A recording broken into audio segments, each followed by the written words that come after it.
Donc bonjour à tous et bienvenue dans ce nouveau webinaire dédié au DAX 30. Alors les deux précédents que j'avais animés à l'occasion des 3 dernières semaines étaient justement dédiés pour le premier à la psychologie des marchés, essentiellement orienté au niveau des recommandations, je dirais, au marché un petit peu volatile, un petit peu spéculatif, justement comme le DAX 30. Le deuxième, un peu plus récent, était uniquement dédié au scalping, donc vendredi dernier, là aussi avec pas mal d'exemples sur le DAX en particulier, hein, puisque c'est ce qui est commun à tous les live trading, c'est vraiment cette notion de scalping sur le DAX 30.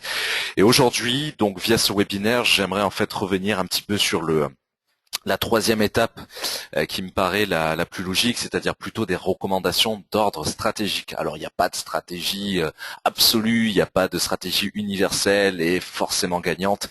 Vous imaginez bien que si tel était le cas, ce genre de stratégie est précieusement gardée.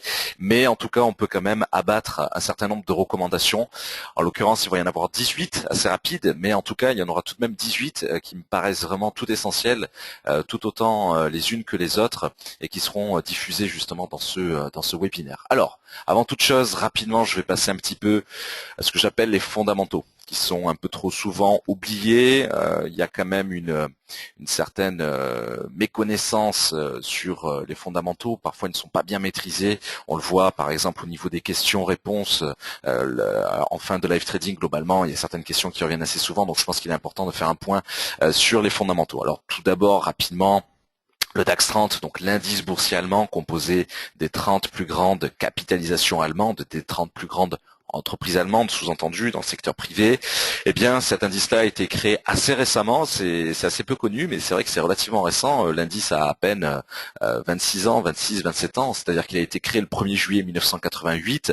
Initialement crédité de 1000 points, on voit où on en est aujourd'hui, près plus de 10 fois ce montant en l'espace de 26 ans. Le dernier plus haut, donc comme vous le savez, a été atteint tout récemment, le 26 janvier, parce que je rappelle que puisque ce webinaire est enregistré, nous sommes le 28, donc mécaniquement on est simplement 2 jours après le nouveau point haut historique, qui très certainement sera obsolète dans quelques temps. Malgré tout, le minimum atteint, la valeur minimale atteinte ces dernières années, au-delà bien entendu de l'introduction le 1er juillet 88, eh bien le minimum récent, je dirais, atteint fut en mars 2003, donc à 2420 points globalement. Voilà, quelques caractéristiques sur cet indice-là. Naturellement, il vient traduire, comme tout indice boursier par rapport au pays dont il est révélateur, eh bien il vient traduire l'état de l'économie allemande, l'état des attentes aussi exercées par les opérateurs internationaux, par les investisseurs internationaux sur l'économie allemande. Et l'Allemagne étant, il faut bien le dire, la locomotive européenne, naturellement, le DAX 30, l'indice allemand, va avoir pour caractéristique d'être, on le verra dans les recommandations plus tard, mais d'être vraiment directionnel pour l'ensemble des grandes places européennes. Voilà, je l'ai dit tout à l'heure, donc c'est composé naturellement, comme le nom l'indique, de 30 capitalisations, des 30 plus grandes capitalisations allemandes. 16 sont toujours d'actualité par rapport donc à la création, 16 sont toujours là depuis la création de l'indice. Voilà. Point important, toujours par rapport aux fondamentaux, avant d'attaquer vraiment, je dirais, à proprement parler le webinaire. Le spot, donc ce qu'on appelle le spot, c'est l'ouverture globalement des desks de trading en Allemagne. En tout cas, on pourrait même le dire au sens large par rapport à notre fuseau horaire, c'est les mêmes à Paris. 9h, 17h30. Pas de particularité à ce niveau-là. Les futures et les options plutôt 8h, 22h. Voilà. Alors c'est un point assez intéressant dans la mesure où entre 17h30 et 22h, nous n'aurons plus globalement que les volumes américains exercés sur le marché. Globalement, de 9h à 15h30, nous n'avons pratiquement que les volumes européens. Voilà. Quelques fondamentaux tout de même à rappeler. Là aussi, au niveau, je dirais, de la manière dont sont calculés les points, la manière dont on calcule la valeur d'un point, l'effet de levier, le contrat. Le sous-jacent, le nom technique, on va dire, du sous-jacent chez XTB, c'est DE.30. C'est basé évidemment sur le contrat futur du DAX qui est ouvert, donc comme je disais il y a quelques secondes, globalement de 8h à 22h, fermé naturellement le week-end, donc 22h pour la clôture hebdomadaire le vendredi soir et pour l'ouverture hebdomadaire bien entendu le lundi à 8h. Alors comment trouver en fait la valeur d'un lot, la valeur du nominal? Attention, quand je parle de nominal, c'est bien entendu sans considérer l'effet de levier. Le nominal, c'est la valeur réelle du contrat. Un lot, c'est tout simplement la cotation à l'instant T, en ce moment même, multiplié par 25 euros. Voilà. Donc, chez XTB, l'effet de levier est de 133, c'est-à-dire une marge immobilisée d'environ 0,75% du nominal. Voilà. Alors, 133, d'effet de levier, c'est assez élevé. On peut demander à le réduire si jamais l'exposition est trop forte naturellement. La valeur d'un point pour un lot, c'est 25 lots, c'est 25 euros naturellement. Donc c'est-à-dire que si on est par exemple à 10 000 points, je suis haussier sur le DAX, je suis sur une opération de un lot et le DAX gagne 10 points, bah, je vais faire 10 fois 25, j'aurais gagné 250 euros. À l'inverse, s'il perd 5 points alors que je suis haussier, donc c'est-à-dire si on passe de 10 000 à 9 995, j'aurais perdu 125 euros, donc 5 fois 25 euros. Voilà. L'exemple d'un lot, tout simplement, j'ai pris une valeur assez récente, je dirais sur le DAX 30, les 10 800 points pour cet exemple-là. La valeur nominale du contrat, ben, on va faire comme c'est indiqué au-dessus, 10 800 fois 25. Donc autrement dit 270 000 euros. La marge requise, donc l'argent que je vais vraiment devoir immobiliser le temps de l'opération via mon compte, eh bien c'est le nominal divisé par l'effet de levier, soit à peu près 2030 euros. Bon, anecdotiquement j'ai laissé les centimes, mais on peut arrondir ça à peu près à 2000 euros. Voilà. Point important également, le rollover sur le DAX 30 a lieu tous les 3 mois. Voilà. On est encore un petit peu très rapidement dans la partie des fondamentaux avant d'attaquer le dur, je dirais, du webinaire jusqu'à 12h30, 12h35. Naturellement, mais comme tout indice, pas de changement à ce niveau-là au niveau de ces éléments communs, au niveau des fondamentaux sur les différents indices boursiers européens, même je dirais mondiaux, puisque c'est les mêmes caractéristiques. L'indice va d'abord être manipulé, va d'abord être soumis aux résultats des 30 entreprises qui le composent, indirectement aussi aux résultats d'entreprises mastodontes qui ne le composent pas.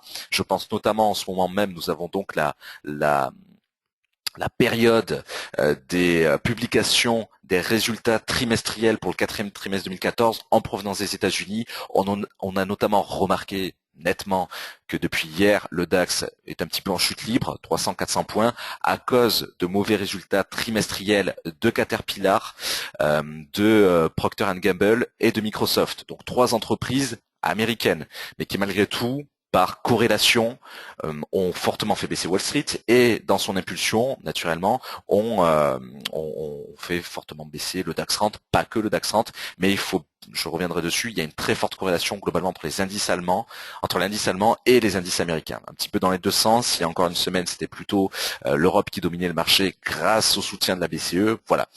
L'évolution macroéconomique en Allemagne est tout à fait évident. Je pense notamment en ce moment aux chiffres de l'inflation qui sont particulièrement analysés, aux chiffres également non pas de l'emploi, parce que l'emploi est relativement peu suivi en Allemagne, puisque c'est sans être le plein emploi, c'est quand même d'excellents chiffres, donc les opérateurs le regardent assez peu, mais l'inflation qui inquiète, les PMI, le PMI manufacturier naturellement, puisque le PIB allemand est quand même très fortement orienté, très fortement propulsé par le tissu manufacturier, par le tissu industriel de l'Allemagne. Voilà quelques exemples au niveau du calendrier économique. L'évolution macroéconomique globale, j'en ai parlé tout à l'heure justement, avec les grands chiffres mondiaux dans le cas des entreprises, mais c'est également vrai, par exemple, si le PIB américain venait à chuter, naturellement, le DAX 30 viendrait à tomber également au niveau de sa valeur. Corrélation des indices boursiers, on va voir justement quelque chose qui visuellement va parler à beaucoup, je pense, notamment par rapport au live trading, l'ouverture des places boursières. Sous-entendu, la zone propice au trading sur le DAX 30, de mon point de vue, c'est 14h, 20h, avec une particularité entre, disons-le, 15h30 et 17h30. 15h30, 17h30, là, on a 2 heures où on a à la fois les deux seules heures, pardon d'ailleurs, où on a à la fois les volumes européens et les volumes américains. Au sens un peu plus large, 14h, 20h. Pourquoi aussi loin? Déjà parce qu'à 14h30, on a des publications américaines régulièrement. Je pense notamment le jeudi après-midi aux chiffres hebdomadaires du chômage américain, alors que il est 14h30, on est 1 heure avant l'ouverture de Wall Street. Donc déjà, ces tendances économiques américaines peuvent influencer le DAX. Pourquoi jusqu'à 20h? Je ne me suis pas permis d'aller jusqu'à 22h au niveau de la clôture de Wall Street, tout simplement parce que les éléments les plus tardifs, généralement, apparaissent à 20h. Je pense notamment pour ce soir, ce mercredi 28 janvier, on aura notamment à 20h le FOMC. Voilà. Donc globalement, 14 heures pour avoir les publications, j'aurais pu mettre 14h30, mais disons 14 heures au sens large, pour avoir les premières publications américaines alors que Wall Street n'est pas encore ouvert, et 20 heures pour avoir les dernières publications américaines alors que l'Europe est fermée. Voilà. Il y a quelques exceptions au-delà de 20 heures, mais c'est plutôt à cause du décalage horaire avec l'Asie, où ponctuellement on peut avoir des publications chinoises à minuit. Voilà. Mais je reviendrai pas là-dessus. Là, je parle vraiment de la zone propice au trading par corrélation entre les places occidentales. D'une part, Wall Street, bien entendu. D'autre part, Francfort, la City de Londres. Pourquoi pas Zurich d'un point de vue suisse. Voilà, mais globalement, l'Europe au sens large et Wall Street en parallèle. Autre point important, j'en ai parlé un petit peu tout à l'heure, toujours par rapport à ces fondamentaux, qui nous occupe quand même à peu près un tiers de la présentation volontairement. Le DAX est clairement directionnel pour toutes les places européennes. Il y a, par expérience, aucun indice qui peut faire plonger ou faire exploser à la hausse, aucun indice européen qui peut avoir un tel impact sur le DAX. Par contre, le CAC 40 est très fortement soumis au DAX 30. L'inverse est beaucoup moins vrai. Donc, quitte à être sur un indice européen, je préconise plutôt le DAX 30 naturellement. Maintenant, si on veut être sur le CAC, j'ai quand même tendance à recommander de bien suivre l'évolution du DAX 30 en parallèle. Alors que si on n'est que sur le DAX 30, l'évolution du CAC nous intéresse assez peu. Voilà. Fortement lié à Wall Street, j'en ai parlé tout à l'heure. En tant que locomotive européenne, il est naturel que le DAX 30 regarde et soit particulièrement suivi par les opérateurs américains. Il faut bien imaginer le trader à Wall Street qui voit l'Europe d'un œil assez lointain, peut-être qu'il n'y est jamais allé, il n'a pas trop de connaissances sur le fait que faut situer par exemple l'Allemagne sur la carte de l'Allemagne, sur la carte de l'Europe, donc naturellement il va uniquement se concentrer sur la valeur par excellence, la valeur locomotive, la valeur qui concentre le plus de liquidité. C'est pour ça d'ailleurs qu'on dit que le DAX 30 est l'indice le plus liquide, on trouve toujours une offre et une demande sur le marché, donc naturellement il ne va pas forcément se soucier de l'indice français, de l'indice italien. Voilà. Petit bémol quand même avec l'indice, avec le FTSE, avec l'indice anglais qui, n'étant pas dans la zone euro, ayant une certaine proximité avec Wall Street, est la seule exception, je dirais. Voilà. Corrélation négative des indices boursiers du gold. C'est souvent vrai, ça n'est pas toujours vrai. Il faut se méfier de ce genre de règles qui, dans l'absolu, sont toujours vraies. Dans la pratique, c'est souvent vrai, ça ne l'est pas toujours. Si le DAX explose à la hausse, l'or aura tendance à baisser. Si le DAX explose à la baisse, bien naturellement, l'or aura tendance à monter. C'est une valeur refuge, le gold, l'or, alors que un indice boursier comme le DAX 30 fait plutôt office, il faut bien se le dire, de valeur agressive, de valeur spéculative sur les marchés. Rapidement, la journée d'un trader sur le DAX 30, la journée d'un investisseur qui est vraiment 24 heures, enfin pas 24 heures, mais qui est au moins, disons, 10 heures devant son écran. 7h30, on commence à consulter un peu les mouvements de la clôture, enfin de la presque clôture japonaise, notamment du Nikkei, de l'indice Nikkei. On regarde un petit peu comment a clôturé hier soir à 22 heures le Dow Jones et le S&P 500. J'insisterai particulièrement sur le S&P dans quelques instants. 8 heures, l'ouverture du DAX au niveau des contrats futurs, c'est ce qu'on a à faire, un gap d'ouverture. Est-ce que justement les États-Unis en fin de séance à 22 heures et l'Asie pendant que nous dormions globalement sur les 3, 4 heures, 5 heures du matin, etc., ont provoqué un gap d'ouverture plutôt baissier, haussier? Est-ce que sous-entendu, est-ce que par exemple dans le cadre d'un gap d'ouverture haussier, est-ce que le DAX est par exemple 50 points au-dessus de son prix de clôture à 22 heures à Wall Street, enfin par rapport au dernier mouvement de Wall Street, je devrais le dire plus correctement, ou au contraire est-ce qu'on est en dessous? Donc sous-entendu, il y a un chandelier, visuellement on voit qu'il y a un chandelier qui a disparu et donc ces gaps d'ouverture se traduisent sur toutes les plateformes, chez tous les courtiers, par une absence de cotation entre 21h59 59 et 8h pétante le lundi matin, dans le cas d'un week-end par exemple. 10h, 11h, annonce économique allemande, européenne, généralement c'est un peu ce créneau-là. On peut commencer généralement, c'est vrai qu'elle commence de 9 heures. Il est rare qu'il y en ait à 8 heures, ponctuellement ça arrive, mais c'est vrai que le gros des publications européennes quand même, surtout allemandes, sont essentiellement entre 10 heures et 11 heures. Midi, 14 heures, là on attend un petit peu les marchés américains. À 14 heures, 14h30, comme je disais tout à l'heure, on commence à avoir un peu les premières publications américaines arriver. 15h30, ouverture des marchés américains que l'on vit systématiquement ensemble au niveau du live trading, donc chaque après-midi, parce que ça commence à 15h15, ça finit vers 16h15, 16h30 en général. C'est un peu plus souple pour la clôture, je dirais, du live trading. Mais effectivement, on vit toujours ensemble l'ouverture de Wall Street et on voit que l'immense majorité du temps, ça fournit au marché un second souffle puisque là se déverse sur la table, là se déverse sur le marché les énormes volumes américains et notamment spécialement sur le DAX 30. 22 heures, fermeture des futures, des options sur le DAX 30, voilà. Alors, par rapport à ces étapes, il faut construire son analyse technique. Là, je vais le faire très brièvement, parce que naturellement, c'est plutôt les commentaires, les recommandations des 2 précédentes vidéos enregistrées, les hors-séries de la playlist de formation analyse technique. Quel est mon horizon d'investissement? Où sont les supports et résistances du DAX 30 et pour quels objectifs? Je reviendrai justement sur cette notion d'objectif dans quelques instants, mais naturellement, les étapes de la journée de construction d'un trader sont extrêmement liées à la construction de son analyse technique. Son horizon d'investissement, par exemple, on le verra, c'est tout le sujet quand même de la présentation, de la dernière présentation sur le scalping, horizon d'investissement très court, support et résistance, j'en parlerai dans quelques instants, et surtout les objectifs très importants. Voilà, on attaque maintenant la grosse partie, je dirais, du webinaire à proprement parler. Je coupe le micro 2 secondes, le temps de boire un peu d'eau, et j'arrive tout de suite.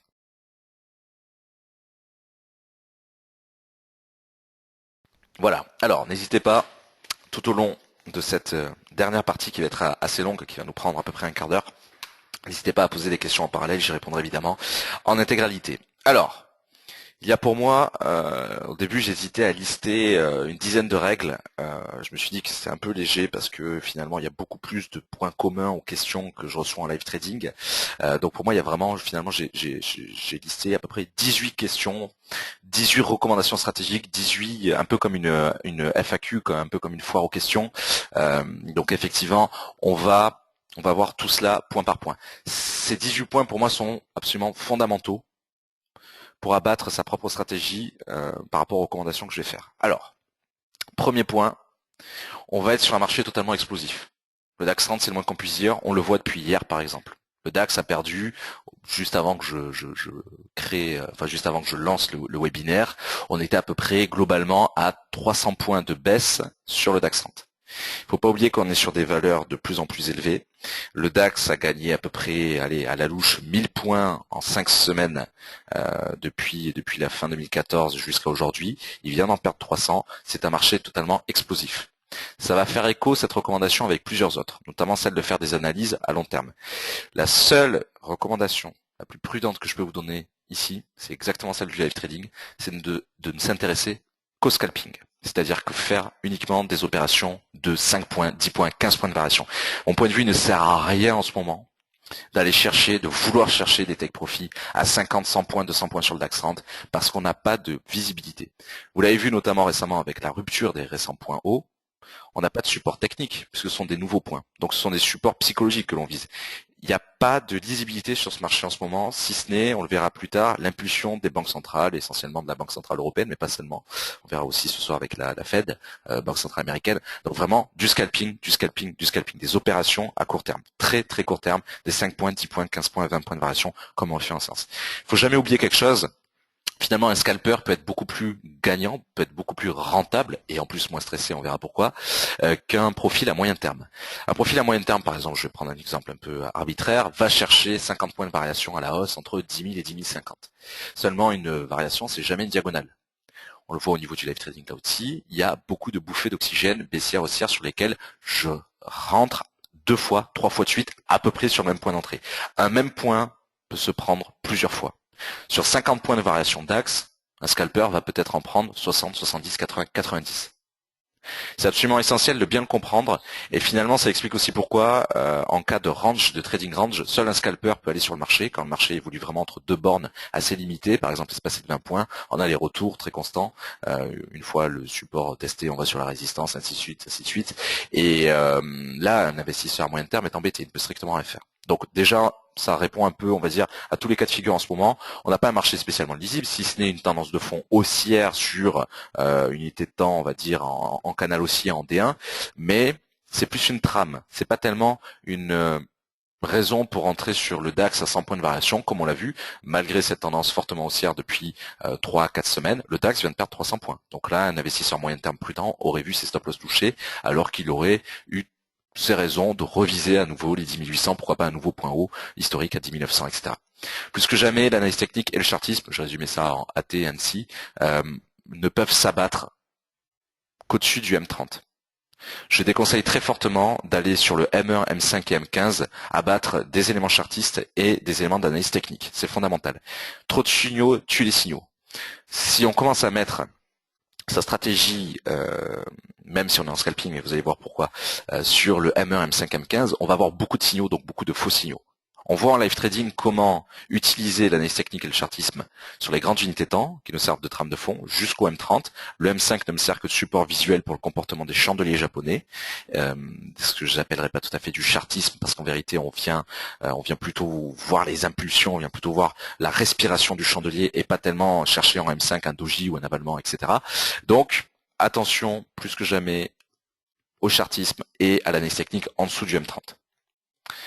Tout simplement, par exemple, un RSI ou un MACD en M5 va donner énormément de signaux, mais Parmi ceux-là, beaucoup de faux signaux, ce qui est normal. Alors que sur les grandes unités de temps, on va avoir moins de signaux, mais de bien meilleure qualité. Il faut bien entendu définir son plan de trading. Là, ça fait un petit peu écho aux précédentes vidéos enregistrées, notamment des objectifs de gains et de pertes. 20 à 50 points maximum par jour sur le DAX. Grand maximum. Ça ne sert à rien d'aller viser des objectifs de 100 points par jour. C'est de la folie. Déjà, si on arrive à faire 20 points par jour, sur le long terme, c'est déjà énorme sur le DAX. Alors quand je parle d'objectif, c'est évidemment de gains et de pertes. Par exemple, se dire, je vise aujourd'hui 30 points de variation de gains, mais si j'ai perdu 20 points, je m'arrête pour la journée. Voilà. C'est très important si on veut gagner sur le long terme, il faut savoir perdre sur le court terme certaines séances. Voilà. Comme en live trading.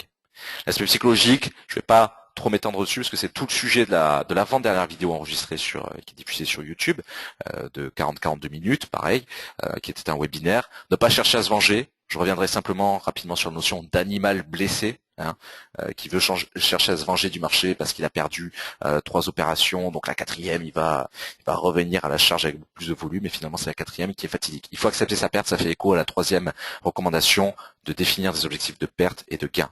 On a tendance à faire que le gain, et encore, on a tendance à faire que le gain sans le respecter vraiment si on le dépasse, et jamais d'objectif de perte. C'est une erreur.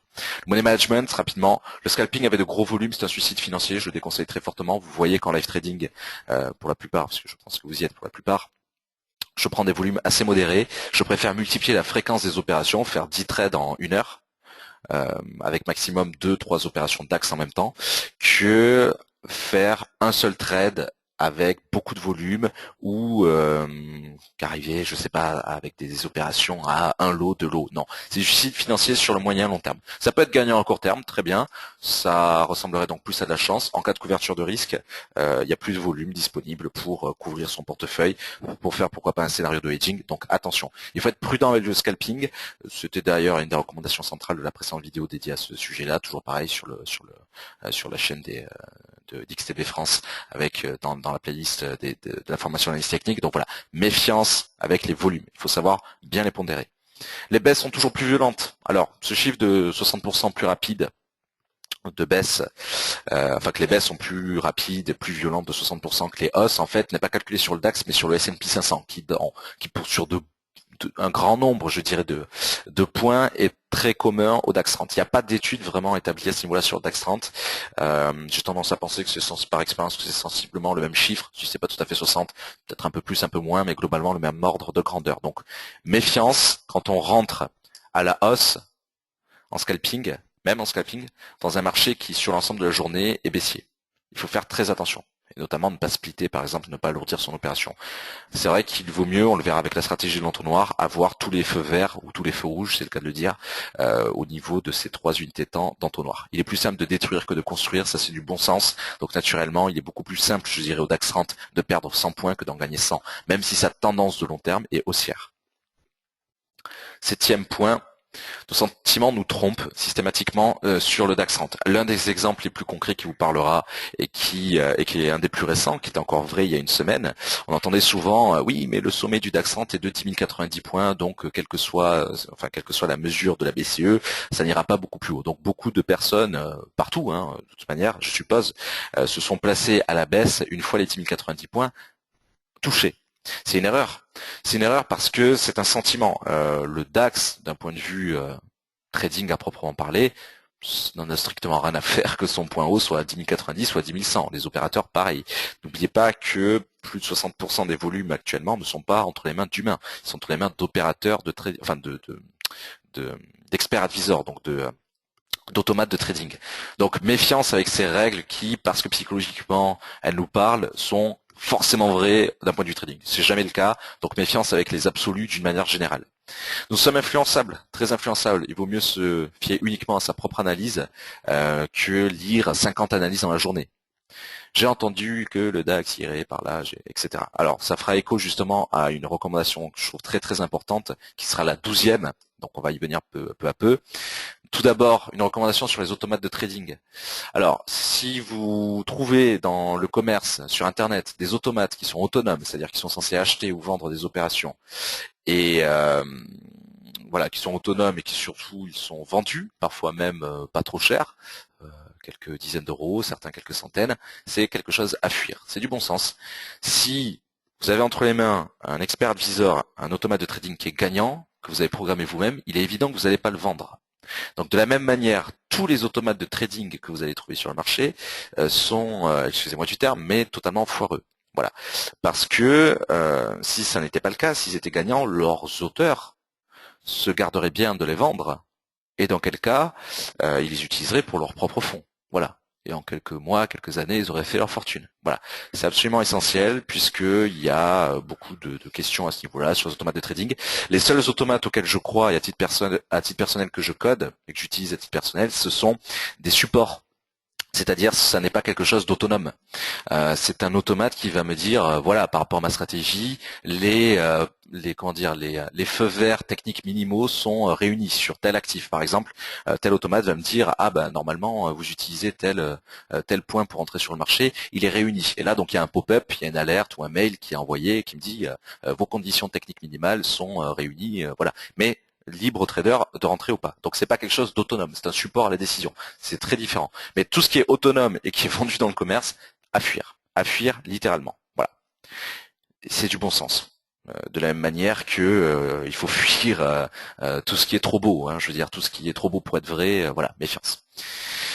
Il y a des stratégies de plus en plus que je vois à droite à gauche qui émergent un peu sur des systèmes de martingale un peu partout. Alors, ça n'est imaginable que si vous avez fonds illimités. Je vais prendre un exemple très simple. Si il y a un exemple mathématique qui est assez parlant. Si vous me donnez 1 centime, si une personne me donne 1 centime et que tous les jours pendant un mois elle double cette somme, donc le premier jour elle me donne 1 centime, le deuxième 2 centimes, 4 centimes, 8 centimes, 16 centimes, 32 centimes, etc. À la fin du mois je suis millionnaire. Donc ça sous-entend en fonds total. Hein. Donc ça sous-entend une chose simple, c'est qu'une probabilité que la martingale, que vous ayez tort au pile ou face 10 fois de suite est faible, mais elle existe. La probabilité que vous ayez tort 30 fois de suite est faible, mais elle existe. Dans le cas de l'exemple où je multiplie les centimes, ça veut dire que dans le cas contraire, j'ai commencé mon investissement à 1 centime, j'ai eu tort 30 fois de suite, 30, 31 fois de suite, je me retrouve à investir sur la 30-31e opération à peu près 1 million d'euros. Donc, tout ce qui est martingale, c'est à fuir. Déjà parce que bien avant la bourse, il y a des gens qui se sont, vous imaginez bien, cassé la tête dessus vis-à-vis de la roulette au casino, c'est sensiblement la même chose et on pourrait considérer justement que le point nul, le point zéro, n'est ni rouge, ni noir, ni pair, ni impair, un peu comme le spread. Donc, voilà, tout ce qui est martingale, le fait de se dire voilà j'ai perdu mon opération à 0,10 lot, mais si je la double avec 0,20 je vais pouvoir récupérer plus facilement, et puis si la 0,20 je le perds, je vais passer à 0,40, à 0,8, etc. On se retrouve dans des puissances de 2, les puissances de 2 ça va très vite, c'est exponentiel, donc voilà. Inimaginable, sauf si Warren Buffett, 50 milliards de dollars à son actif, s'y met en commençant à 1 centime. Voilà. Un scalper peut être plus gagnant, j'en ai parlé un petit peu tout à l'heure, qu'un investisseur lambda et surtout plus libre. Alors pourquoi?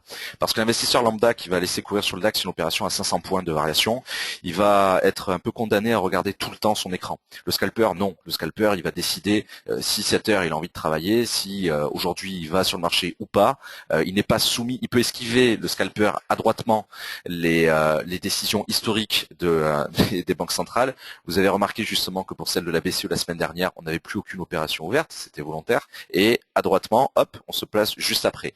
L'opérateur, enfin l'investisseur qui a une opération à moyen terme, dont le take profit ou stop loss n'a pas été touché avant la BCE, il est obligé de surveiller la BCE. Alors que le scalper, il peut ne pas trop regarder la BCE, lire 1 heure après ce qui s'est dit en commentaire dans la presse et revenir tranquillement une fois que l'événement, une fois que l'œil du cyclone est passé, une fois que la digestion est faite. Ça, c'est pour le côté un peu plus libre. Il peut être plus gagnant qu'un investisseur lambda. J'en ai parlé tout à l'heure. Un même point peut être pris, en théorie, un nombre illimité de fois avec le scalping. Voilà, dans l'absolu. Mais disons au moins 2-3 fois dans le cas pratique sur une même séance. Puisqu'encore une fois, une variation, ça n'est jamais une diagonale. C'est pas une ligne droite. C'est une succession de bouffées d'oxygène. Le marché est vivant. Il a besoin de respirer. J'arrive à la 12e recommandation que j'aime beaucoup. Les analyses à plus de 4 semaines, c'est plus de l'analyse, c'est de la voyance. Personne, strictement personne, ne sait ce qui va se passer à plus de 4 semaines, 3-4 semaines. Il y a je prendrai deux exemples. Il y en a un qui est un peu anecdotique, mais qui me parle, qui en dit long. Si vous avez vu le Loup de Wall Street, le fameux moment où ils se tapent en chantant sur la poitrine quand ils sont dans un restaurant, en disant le marché est comme un oiseau, il monte, il descend, mais personne ne sait où il va. C'est là un peu la scène culte du film. Bah, c'est totalement vrai. Strictement personne ne sait où ira le marché dans 4 semaines, 5 semaines. On peut avoir une tendance de fond, se dire je pense que le DAX sera haussier sur 2015 par exemple, mais on peut pas être plus précis. Sinon ça s'appelle de la voyance, donc c'est plus de l'analyse, c'est pas intéressant. L'autre point très intéressant à ce niveau-là, c'est que quand on regarde les recommandations des plus grandes banques mondiales, quand on regarde leurs recommandations par exemple pour l'année 2011, 2012, 2013, donc quand qu'elles avaient publié un an avant, c'est très souvent faux, c'est très souvent mauvais, donc même les plus grandes banques se plantent et ce qu'elles font souvent, c'est de la couverture de risque uniquement. Voilà. Il n'y a pas d'analyse valable à plus de 4 semaines. Il y a d'ailleurs quelque chose qui est très très suivi en ce moment, c'est les modèles de météorologie. C'est pas un hasard. Si un jour on arrive à prévoir avec exactitude à 3 semaines le temps qu'il fera, ces mêmes modèles mathématiques seront appliqués au trading. Ça se sait assez peu. Ça se sait un peu entre initiés, on va dire. Mais si un jour en météorologie on arrive à ça, ça pourrait être appliqué à la bourse. Donc ça sous-entend une chose très simple. Ça sous-entend que ni en météo, ni en trading, on ne sait ce qui se passera dans 3 semaines. Et je pense qu'on est plutôt capable de le savoir un peu plus en météo qu'en trading. Vous connaissez aussi bien l'actualité que moi, le contexte explosif qui est en ce moment. On n'est pas à l'abri, malheureusement, alors c'est pas le sujet le plus festif, mais on n'est pas à l'abri que demain il y a un attentat en plein Berlin, pour le DAX 30 par exemple, un attentat majeur. Il faut en tenir compte. Voilà. Et ça, aucun analyste ne peut le prévoir. 13e point, greed is good. Je reviens là-dessus assez souvent, notamment dans la vidéo, dans les deux dernières vidéos, mais surtout dans celle de psychologie. Donc là, toujours par rapport aux références culturelles, Wall Street 1, bientôt 30 ans déjà, ce film. Gordon Gekko, personnage atypique, répète souvent en anglais, la cupidité c'est bien, ou l'avidité c'est bien. C'est vrai pour son personnage, c'est totalement faux pour n'importe quel investisseur. Le papier ne sert à rien en trading. Alors ça, j'aime bien cette phrase, le papier ne sert à rien. Le papier ne sert à rien parce qu'il ne sert à strictement à rien de se dire, voilà, si je fais... Mais il est important de définir ses objectifs. Pour autant, il ne faut pas les extrapoler. Et ça ne sert à rien de dire, voilà, si je fais 1% par jour, à la fin du mois, comme il y a 22 jours ouvrés, j'aurais fait plus de 22%. À la fin d'année, ça fait plus, je vais dire n'importe quoi, mais en gestion composée, ça va faire plus 480. Donc j'ai mis 5000, à la fin j'ai ça, etc. Ça ne sert à rien, ça n'est jamais vrai. On peut le faire sur Excel, on peut le faire sur format papier, on peut le faire comme on veut, ça n'est jamais vrai. Déjà parce qu'au milieu, il y a des séances perdantes. Ensuite, parce que même si les objectifs ne sont pas faits pour être explosés, il peut arriver qu'ils le soient malgré tout. Il peut arriver qu'on soit malade une semaine, qu'on rate le trading. Il peut arriver qu'on n'ait pas envie de trader, parce que notamment on a été dégoûté par une mauvaise opération pendant 2-3 jours, donc on ne veut pas trader. Il peut arriver il peut tout arriver en théorie. Voilà. Donc le papier ne sert à rien. De la même manière que la cupidité ne sert à rien. Il n'y a que deux sentiments, mais je ne vais pas trop revenir là-dessus, c'est le sujet des précédentes vidéos. Deux sentiments dominent le marché, la cupidité et la peur. Greed is good et l'animal blessé. Voilà. La 14e recommandation, je l'aime beaucoup aussi, la clé du S&P 500. On a tendance à regarder le Dow Jones, l'US 30 comme la locomotive qui peut pousser dans un sens ou dans l'autre le DAX 30 dans la plupart des cas et encore pas toujours. C'est pas vrai, c'est plutôt le S&P 500 en fait au niveau mondial qui vient tout tirer, en tout cas au niveau occidental. C'est le S&P 500 qui domine le Dow Jones. Et c'est le S&P 500 qui domine le DAX 30. C'est très important de regarder, si on veut avoir une vue d'ensemble, le S&P 500. Alors, une vue d'ensemble quand les actifs sont corrélés. Vous savez que à cause de la BNS, puis à cause de la BCE, et en ce moment à cause des publications trimestrielles américaines, encore que Wall Street et l'Europe, depuis à peu près 2 semaines, sont moins corrélés qu'en temps normal. En ce moment, ça revient quand même au devant de la scène puisque la BCE a été digérée. Les publications trimestrielles étant particulièrement mauvaises aux États-Unis, eh bien, elles finissent par influencer l'Europe. Donc là, on commence à retrouver un semblant de normalité, je dirais, au niveau de la corrélation. Il vaut mieux surveiller le S&P, très clairement. Le petit nom du S&P, c'est quand même l'indice des gestionnaires. Donc c'est sur cet indice-là que s'abattent les volumes des gestionnaires de fonds et notamment des fonds de pension américains. Très important. 15e recommandation, la règle du gap d'ouverture qui veut que dès qu'il y a un gap, il est forcément comblé. C'est faux. C'est vrai dans la plupart des cas, légèrement, peut-être 55-60% des cas, mais le fait que ce soit faux dans 40-45% des cas suffit à ruiner la stratégie. Les gaps d'ouverture, il ne faut pas chercher à les combler. Si y a un gap d'ouverture de 100 points, il ne faut pas se dire forcément on ira le combler. C'est parfois vrai, mais je vous déconseille très fortement de revenir là-dessus. C'est une question qui est souvent posée d'ailleurs en live trading. Alors, la 16e aussi est assez anecdotique, mais on dit assez long. Les moyennes à la baisse ou à la hausse. C'est-à-dire le fait d'empiler 5, 10, 15 opérations à la baisse sur le DAX 30 alors que le DAX ne fait que monter en se disant mais de toute façon le marché va se retourner parce que mon RSI le dit, etc. Bon, il faut jamais faire ça, les moyennes à la baisse ou à la hausse. Ça revient à imiter, c'est pas une blague, en plus ça revient vraiment à imiter Jérôme Kerviel puisque c'est comme ça qu'il s'est planté. C'était d'ailleurs sur le DAX 30 en ayant moyenné à la baisse. Bon, c'était sur 50 milliards d'euros, il en a perdu entre guillemets que 10%. Malgré tout, il a fait trembler la Société Générale plus que nécessaire. Mais c'était ce comportement-là, et pourtant il était considéré comme un professionnel. Donc l'un des biais, l'une des erreurs les plus courantes, c'est la moyenne à la baisse ou à la hausse, parce qu'on n'accepte pas la perte. Voilà, on n'accepte pas de couper sa perte. Alors, quelle unité de temps en général? Moi, je recommande toujours la même chose pour le scalping, parce que c'est uniquement sur cette école-là que je vous invite à rentrer sur le DAX, c'est l'entonnoir. Généralement, une séance de live trading typique, elle commence par l'analyse en D1. On en est où par rapport à la séance en cours, par rapport aux précédentes séances, sur l'ensemble de la semaine, sur l'ensemble du mois.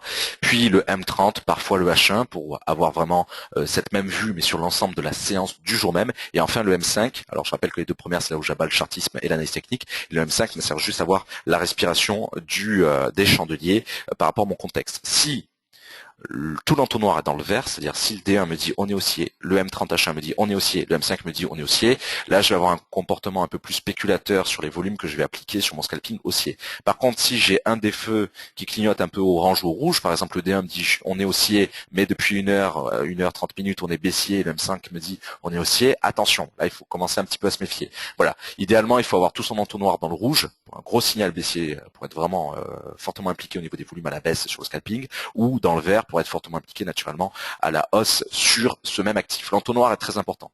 Et ça fait écho justement au fait que M1, M5, M15 pour l'analyse technique et le chartisme, c'est pas que je vous le déconseille, c'est que je vous invite vraiment à le fuir. Voilà. C'est juste pour avoir un zoom, comme on le fait en live trading, un zoom, voir comment respire le chandelier. La puissance des banques centrales, c'est le dernier point qui est plus que jamais d'actualité. Le potentiel des banques centrales, c'est quand même qu'un indice, enfin indirectement, hein, c'est pas la mission première des banques centrales, bien entendu. Hein, l'Europe, c'est normalement le contrôle de l'inflation et indirectement de plus en plus, même si c'est pas dans les statuts, la maîtrise de la monnaie. Mais sur les indices, le potentiel des banques centrales est quand même à long terme très fortement haussier. Hein. On l'a vu notamment il y a encore une semaine avec un gain globalement de 500-600 points sur le DAX. Globalement, ce DAX est passé de 10 200, 10 300 peu de temps avant l'annonce de la BCE jusqu'à 10 855 pour le dernier point haut historique qui peut-être sera obsolète dans quelques jours. Donc cette vidéo à ce niveau-là aura ce commentaire-là uniquement obsolète, même si les 18 règles me paraissent de bon sens, donc toujours valables aujourd'hui, hier comme dans 10 ans. Mais là, il faut jamais sous-estimer la puissance des banques centrales. C'est aussi pour ça qu'au niveau du scalping, je m'amuse adroitement quand même à les éviter, hein, de clôturer tout la veille et de revenir soit une fois que c'est digéré le jour J. Je rappelle que quand il y a eu la BCE, on est rentré uniquement sur euro-dollar très légèrement pendant la conférence de presse de Draghi, et j'ai attendu que Draghi termine sa conférence de presse pour arriver sur le DAX 30. Voilà. Donc, ne jamais sous-estimer ce potentiel très fortement haussier sur le long terme. Alors quand je dis le long terme, c'est évidemment en rythme hebdomadaire, voire même mensuel pour l'unité de temps. Donc c'est pas quelque chose qui va nous parler pour le scalping, c'est plus en écho au scalping, au fait qu'il vaut mieux éviter ce type de biais très fortement haussier. Voilà. Voilà. Alors, quelques outils complémentaires rapidement sur Xstation. Vous connaissez Xsocial, je fais le point, j'essaie de faire 2-3 points par semaine sur le compte Xsocial qui me sert au niveau du live trading, qui me sert un petit peu d'écho, parce qu'il y a le compte du live trading que je gère seul, et puis un petit compte en parallèle où je propose une sélection d'émetteurs qui me paraissent qualitatifs sur Xsocial, où là je me mêle pas des copies, je me mêle pas des signaux. Parfois je purge le compte en coupant des pertes quand je vois qu'il y a un peu trop de flottant, mais si ce n'est rien de plus. Donc on peut copier les traders référents, et surtout on a l'indicateur de sentiment de marché qui peut être pas mal à surveiller, notamment dans le cas du scalping, voir un petit peu si 60% des clients XTB ou 70% des clients XTB sont plutôt baissiers, haussiers, etc. Voilà, ce qui est assez révélateur, parce que quand vous avez un courtier majeur comme XTB en face, c'est vrai que la masse que représentent leurs clients quand même est assez révélatrice de ce que pense le marché. Voilà. Sur votre espace client, les analyses de Trading Central, notre partenaire bien entendu, pour avoir une trame de fond en plus des analyses du matin. Le live trading, j'ai précisé volontairement simple produit en croix au niveau des volumes à appliquer, bien entendu. Si j'ai un compte 2 fois inférieur au vôtre en solde, vous pouvez appuyer 2 fois plus. S'il est 3 fois supérieur en solde au vôtre, il faut appuyer 3 fois moins au niveau des volumes. Voilà, simple produit en croix, mais qu'il est toujours bon de rappeler. J'essaie de le rappeler au maximum au niveau de chaque live trading, mais bon, il faut ancrer définitivement cette idée-là. Un autre outil complémentaire, naturellement, le Good Morning Market. 10h30, 10h45 le matin, alors que le live trading c'est 15h15, 16h30 à peu près. L'analyse matinale envoyée globalement entre 10h15, disons, et 10h25, toujours avant le Good Morning Market, pour avoir un peu les leviers du jour, les leviers de la semaine qui vont dominer justement notre stratégie, notre approche en live trading, donc influencer notre scalping, voilà. Et les vidéos de formation, bien entendu, euh, accessible sur notre chaîne YouTube, dont celle-ci que je ne diffuserai pas aujourd'hui, puisque vous savez que cette vidéo est donc réservée aux clients, donc je vais attendre un petit peu pour laisser quand même la primeur, je dirais, la priorité de l'information, de ces informations-là, aux clients, mais je la diffuserai tout de même sur YouTube dans quelques temps. Alors il est déjà 10h40. 12h41, pardon, midi 40. On a un petit peu exposé le format. Je coupe le micro 2 secondes pour boire un peu d'eau et je passe à vos questions tout de suite.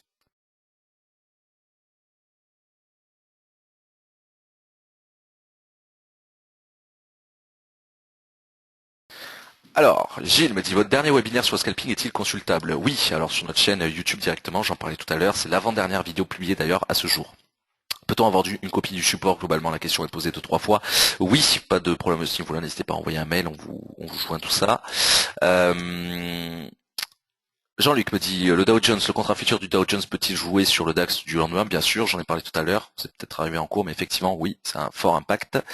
Que pensez-vous des sites comme Trading Central? On peut se baser dessus. Alors, la question a été posée avant que j'en parle.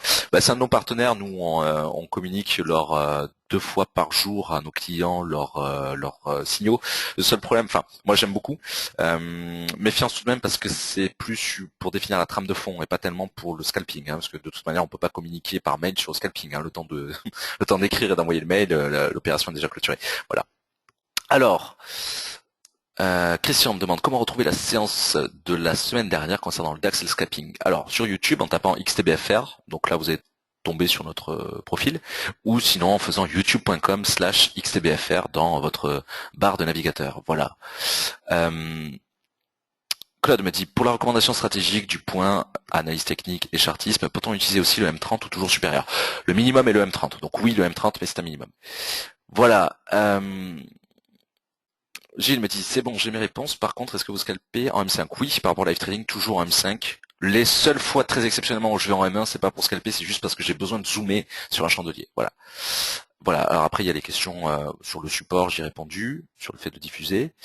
Puisque la S&P est plus corrélée au DAX, pourquoi ne surveille-t-on pas en live trading plutôt que le Dow Jones? Parce que ce que je surveille au niveau du Dow Jones en live trading, c'est pas pour la corrélation sur le DAX, indirectement oui, mais c'est surtout pour fournir des signaux à ce niveau-là, notamment au niveau du Good Morning Market. D'ailleurs, je le fais chronologiquement, c'est-à-dire que je finis par le Dow Jones, puisque chronologiquement, on finit par la séance américaine. Si je surveillais le Dow Jones pour la corrélation sur le DAX, je commencerai en toute logique par le Dow Jones. Le Dow Jones, j'y vais juste pour émettre des signaux d'entrée et de sortie, mais pas spécialement pour la corrélation. Il arrive que j'aille sur le S&P directement, S&P 500 en live trading de plus en plus, pour parler justement de cette corrélation. Voilà. Merci beaucoup pour tous les messages de sympathie. J'essaie de pas les lire pour gagner du temps, mais merci à tous, pour surtout extra uniquement les questions. Bonjour Dorian, je n'ai malheureusement pas pu suivre ce webinaire entièrement. Est-ce qu'il y aura une prochaine date?